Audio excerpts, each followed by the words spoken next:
योगानंद जी जब एक दिन ध्यान में बैठे थे तो कुछ कठोर शब्द उनके जहन में आए कि अनंत अब और जीवित नहीं रह सकता और इस जीवन में उसके कर्मों का भोग पूरा हो चुका है। वो कहते हैं कि मुझे सन्यासी क्रम में आए कुछ ही समय हुआ था। मैं अपने जन्म स्थान गोरखपुर गया, जहाँ मैं अपने बड़े भाई के यहाँ अतिथि की तरह रुका था। अचानक बीमारी से उसे बिस्तर में सीमित कर दिया था और मैं उसकी बड़े प्यार से सेवा करने लगा, क्योंकि मेरे अंदर उठी उस घोषणा ने मुझे अंदर तक दुखी कर दिया था। मुझे लगा मैं अब गोरखपुर में नहीं रह सकता, मैं अपने भाई को अपनी आंखों से ओझल होते नहीं देख सकता। ऐसी असहाय स्थिति सोचकर वो दुखी थे और इसीलिए वो जहाज से भारत से बाहर चले गए और वो जापान पहुंचे। सैर सपाटे का दिल नहीं था और ना कहीं जाने की इच्छा थी। वहीं जहाज में एक डॉक्टर थे, डॉक्टर मिश्रा, जो वहाँ के चिकित्सक थे। वे उन्हें कुछ कलात्मक वस्तुओं की दुकान पर ले गए, जहाँ उन्होंने अपने गुरु युक्तेश्वर जी, अपने परिवार और दोस्तों के लिए कई सारे उपहार खरीदे।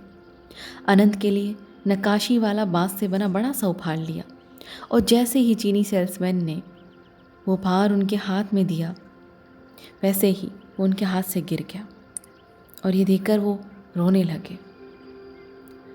उन्होंने कहा कि मैंने ये उपहार अपने प्रिय मृत भाई के लिए खरीदा था। उसी समय उन्हें अनुभूति हो गई कि अनंतदा की आत्मा अभी अभी मुक्त होकर अनंत की ओर जा रही थी। वो उपहार एक तेजी से संकेत देते हुए नीचे गिरते हुए फट गया था। रोते हुए उन्होंने उस बांस की सतह पर लिखा, मेरे भाई अनंत के लिए जो दुनिया छोड़कर जा चुका है। साथ में जो डॉक्टर थे उन्होंने बड़ी व्यंग्य भरी नज़रों से देखते हुए कहा, अपने आंसुओं को बचाओ, जब तक तुम निश्चित नहीं हो जाते कि उनकी मृत्यु हो गई है। क्यों आंसू बहा रहे हो?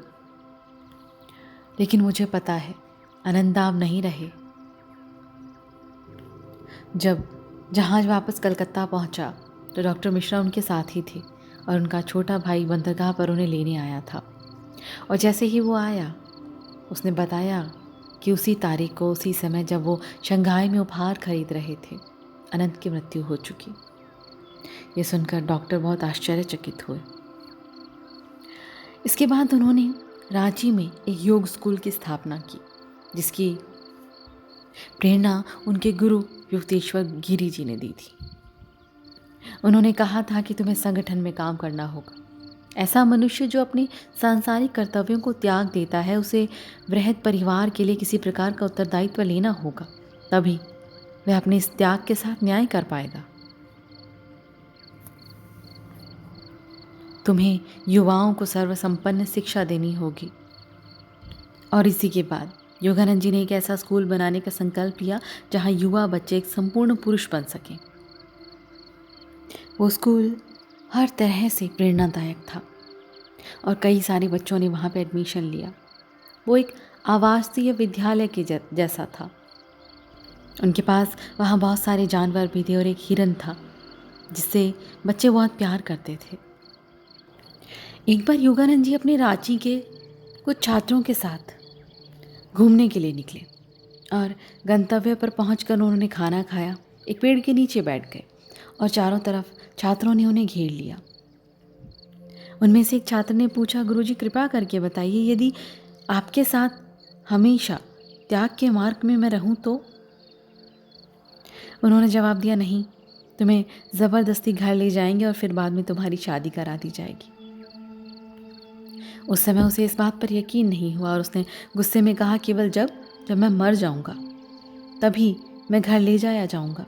लेकिन कुछ ही महीनों बाद उसके अभिभावक उसे लेने आए और उसके बहुत रोने के बावजूद वे उसे लेकर गए और कुछ वर्ष बाद उसने विवाह कर लिया। कई प्रश्नों के जवाब देने के बाद उन्हीं में से एक बच्चा था जिसका नाम था काशी। उसने पूछा, काशी 12 वर्ष का तेज बुद्धि वाला बच्चा था, गुरुजी मेरी किस्मत में क्या है? योगानंद जी ने जल्दी जल्दी में कह दिया कि तुम्हारी जल्द ही मृत्यु हो जाएगी। और उन्हें अनायास ही ये यकीन हुआ कि ये उन्होंने क्या कह दिया। जब यात्रा से वे वापस स्कूल लौट गए तो काशी उनके कमरे में आया और उसने कहा, गुरुजी अगर मैं मर गया तो क्या आप मेरे पुनर्जन्म के बाद मुझे वापस आध्यात्मिक मार्ग पर ले आएंगे? वो रो रहा था। उन्हें इस बात की जिम्मेदारी को नकारने में परेशानी हो रही थी, लेकिन कई हफ्ते तक काशी जोर देकर बस यही पूछता रहा। उसे इतना परेशान और टूटता हुआ देखकर अंत में उन्होंने उसे सांत्वना दी कि हाँ, यदि परम पुरुष परमात्मा मेरी सहायता करेंगे तो मैं तुम्हें ढूंढने की कोशिश ज़रूर करूँगा। गर्मियों की छुट्टी थी, उन्हें एक छोटी सी यात्रा पे जाना था और इस बात का अफसोस था कि वो काशी को साथ नहीं ले जा सकते थे। जाने से पहले उन्होंने काशी को बुलाया और उसे निर्देश दिया कि आश्रम के प्रांगण में ही रहना और किसी के मनाने या बुलाने पर प्रांगण की आध्यात्मिक स्पंदन को छोड़कर मत जाना। उन्हें बस लग रहा था कि अगर वह घर नहीं जाएगा तो किसी आने वाले खतरे की संभावना से बच जाएगा। लेकिन जैसे ही योगानंद जी गए, पीछे से काशी के पिता रांची आ गए उन्हें लेने के लिए। 15 दिनों तक उन्होंने काशी को ले जाने की कोशिश की, लेकिन काशी नहीं माना। उन्होंने उसे समझाया कि यदि काशी केवल 4 दिनों के लिए कलकत्ता जाकर अपनी माँ को देख ले तो वापस आ सकता है।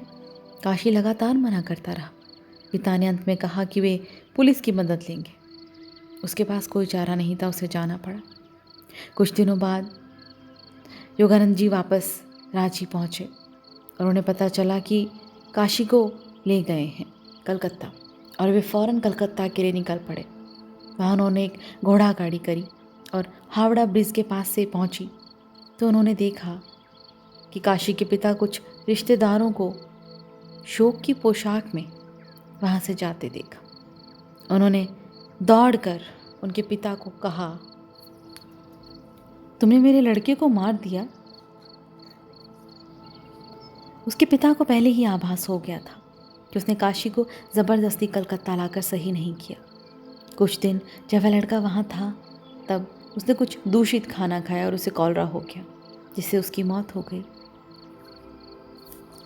काशी के प्रति उनका प्रेम और वचन, उसकी मृत्यु के बाद उसे ढूंढने का वचन, ये विचार दिन रात उन्हें सताने लगा। वो कहते हैं, मैं कहीं भी जाता उसका चेहरा मेरे सामने आ जाता। मैंने उसकी खोज शुरू कर दी, जिस प्रकार मैं अपनी माँ की मृत्यु के बाद उसे ढूंढा करता था।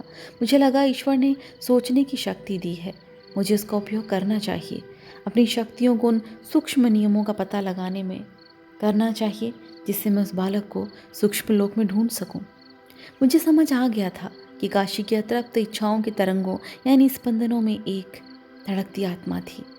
सूक्ष्म लोकों में करोड़ों प्रकाशमान आत्माओं में एक प्रकाश को ढूंढना। मैं इतनी आत्माओं के स्पंदन युक्त प्रकाश में उसके साथ कैसे संपर्क करूंगा, उन्हें समझ नहीं आ रहा था। एक गुप्त योग तकनीक द्वारा उन्होंने अपनी आध्यात्मिक आंखों के माइक्रोफोन से काशी को अपना प्रेम संदेश भेजा। वो कहते हैं, अपने हाथ और उंगलियों को एंटीना की तरह ऊपर करके मैं अक्सर अपने को घुमा घुमा कर उस दिशा को खोजने का प्रयास करता जहाँ वह अपना पुनर्जन्म एक भ्रूण की तरह लेगा। मुझे आशा थी कि मेरे हृदय के रेडियो के ध्यान के साथ तारतम्य बैठाकर मुझे काशी की तरफ से कुछ जवाब ज़रूर मिलेगा। वो कहते हैं, मेरी अंतरात्मा मुझे कह रही थी कि काशी जल्दी ही पृथ्वी पर वापस आएगा और यदि मैं बिना रुके अपनी पुकार उसको भेजता रहूँगा तो उसकी आत्मा जवाब देगी और काशी द्वारा भेजी गई हल्की सी वाइब्रेशन भी उनकी उंगलियां, हाथ या बाहें अनुभव कर लेंगी। और ये योग विधि वो लगभग काशी की मृत्यु के 6 महीने बाद तक करते रहे। एक सुबह कलकत्ता के बाऊ बाजार में वो टहल रहे थे और उन्होंने अचानक अपना हाथ ऊपर की ओर उठा लिया और उस दिन उन्हें कुछ जवाब मिला। वो उत्साहित हो गए क्योंकि वो बिजली का स्पंदन उनकी उंगलियों में हथेली तक पहुंच रहा था और ये तरंगें उन्हें खींच रही थी कि मैं काशी हूँ, मेरे पास आइए।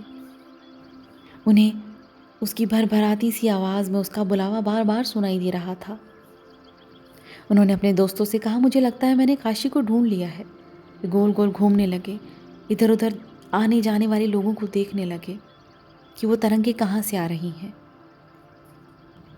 उन्होंने कहा, काशी की आत्मा यहीं आसपास किसी माँ की कोख में है, इसी गली में। और जैसे ही वो उस गली से गुजरे उसका नाम था सर्पेंटाइन गली। तो वो वाइब्रेशन बहुत हाई हो गई, जैसे कोई चुंबक उन्हें खींच रही हो। और एक घर के सामने जाकर जैसे उनके पैर थम गए, उन्होंने घर का दरवाज़ा खटखटाया। दरवाज़ा एक नौकरानी ने खोला। उसने बताया कि उसके मालिक घर पर हैं। घर का मालिक दूसरी मंजिल से सीढ़ियों से उतरते हुए प्रश्न मुद्रा में आया और उसने कहा, सर बताइए, मैं आपकी क्या मदद कर सकता हूँ। योगानंद जी ने कहा, सर क्या आपकी पत्नी 6 महीने से गर्भवती हैं? उन्होंने कहा, हाँ ऐसा है। और ये देखकर कि वो एक सन्यासी हैं, उन्होंने नम्रता से कहा, लेकिन आपको कैसे पता? योगानंद जी ने उन्हें काशी और उनके वचन की बात बताई और वह आश्चर्यचकित आदमी उन पर विश्वास करने को तैयार था। उन्होंने कहा कि आपका पुत्र जिस रंग रूप का होगा वो बिल्कुल काशी की तरह होगा। घुंघराली लटें, आध्यात्मिक प्रकृति, और वो बिल्कुल काशी जैसा होगा। बाद में जब वो बच्चा हुआ और योगानंद जी ने उसे देखा, वो बिल्कुल काशी जैसा था और उसके माता पिता ने उसका नाम भी काशी रखा। उस बच्चे का भी उनसे तुरंत लगाव हो गया और अतीत का आकर्षण और लगाव दुगनी गति से उमड़ता है। कई साल बाद उस किशोर ने उन्हें पत्र लिखा जब वो अमेरिका थे। उसने त्याग के मार्ग पर चलने की अपनी गहरी इच्छा व्यक्त की और योगानंद जी ने उसे एक गुरु के पास भेजा जो हिमालय में थे, जो आज तक उस पुनर्जीवित काशी का मार्गदर्शन कर रहे हैं। क्रिया योग विज्ञान क्या है?